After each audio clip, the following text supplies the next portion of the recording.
ได้ไปหาเพราะว่ายากงานที่ทำบ่ได้ใจดำยังคิดนำตัวน้องคือเก่า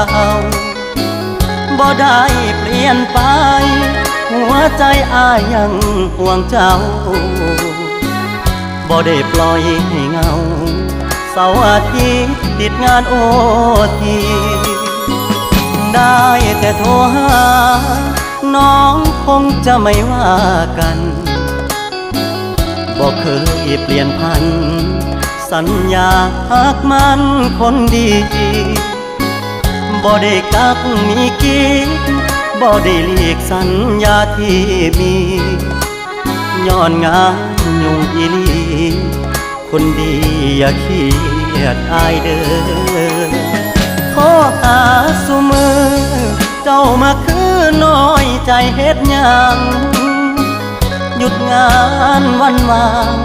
จะเดินทางเพื่อไปพบเจออย่ามาสงสัยว่าอายมีใครแทนเธอ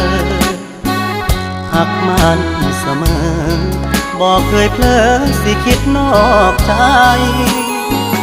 งานยากอีหลีหน้าปังรูปหน้าเพิ่นเฮ็ดโอ้เขาท่าขนาดเลยโดนเฮ็ดเท่นึงเดี๋ยวเขาเดี๋ยวหลายยนต์น่ะครับผมขอบคุณครับ